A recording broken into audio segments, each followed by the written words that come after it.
much screen time is good for your child? 1 hour, 2 hours, all day, or no screen time? In today's world, there's no life without screens. For anyone, including little kids. Whether we all accept it or not, smart devices like smartphones, iPads, or computers are inevitable. However, parents can have control over them in order to give the best possible screen time and, more importantly, the safest possible experience for their kids. Now, for most part, schooling has become online, for which we'll be using screens like computers or other devices, and the COVID-19 pandemic has forced most of us towards the screens for more things than ever before. Then comes social media like TikTok and online games. If we get a few minutes of free time in school or at home, naturally we are inclined to go on to the mobile devices. So coming to limiting this screen time is going to be very challenging, especially when it comes to school-going children. I would very much like to emphasize for parents that no screen time is not an option here. Because if you take away anything from a person, that person will always think about that one thing and they will want to get it, the thing that they are deprived of, at any cost. Also, there's a thing called peer pressure. And in this case, we're talking about, say, if one kid observes that other kids are playing on their screens and not allowed to do the same by his parents, then that would not be a good thing at all. So no screen time will backfire and is for sure not the best option. So what I'm saying is we have to give children screen time, but now comes the question, how much time and when? Now, parents must talk to their children about the rules of screen time, like when and how much screen time they'll be given. But screen time should be linked to tasks or incentives. After coming back from school, or once the child completes his or her homework, after accomplishing a certain task like helping mom in the kitchen, etc., etc.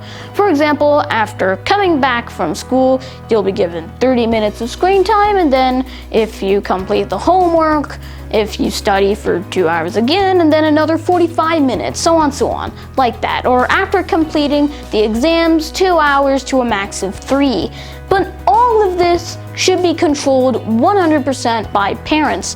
Children should probably not be given a free hand to do whatever they want whenever they want, as they may access things that just aren't appropriate for them. Parents also should talk about what programs they should watch on services like Netflix, Hulu, Amazon Prime, Disney, or Hotstar. Parents should explain their kids about the viewer discretion advisories for TV, movies, or games. For TV, there's Y, Y7, G, PG, and MA. For movies, you have G, PG, PG-13, and R. And for games, it's E, E10+, T, and M. This age discretion has to be strictly followed, as it's very important for the safety of the child and just to make sure that they have a safe viewing experience. And then we come to child-safe devices with passwords set up for every app. Now, be it Android or Apple devices, parents have to set up passwords for the apps that they've installed on their phones or devices. Either it can be a literal password or a fingerprint. In the latest devices, we have face recognition that will do the job. With this password setup, the child can't go to the apps that you don't allow. Now, in advanced countries like here in the US, things can be totally controlled by parents. Like my phone and my sister's phone are connected to my parents' phones, and only the contacts that are approved by my parents can call or text us. And a weekly report will be sent to my parents' phones every Monday morning. So this system is obviously very safe and very secure. Now, the reasoning behind all of this is because being online can sometimes become very dangerous. There are predators who can steal money, or even much more bad things can happen. So that's the reason why parents should have total control over the child's online screen time. And plus, eyesight is another thing to worry about. Staring at a screen for a long time will cause both the eyesight problems and the dry eye conditions.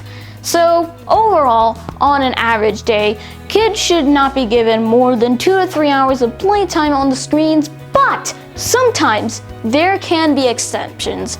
Say if the kids demand more, I'd suggest a few alternatives, like say playing outside like soccer or cricket, or if we have to go for the screens, then games with physical activity.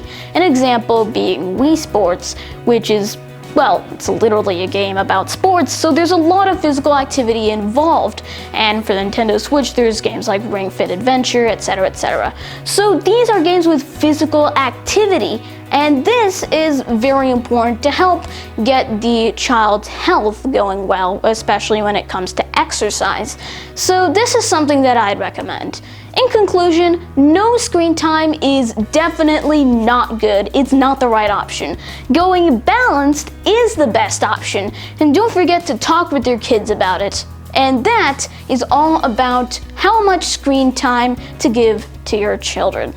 Thanks so much for watching. If you like my videos, then make sure to subscribe, and don't forget to click the bell icon for more information and for more uploads every time I upload. Once again, thanks so much for watching. Love you, Akash.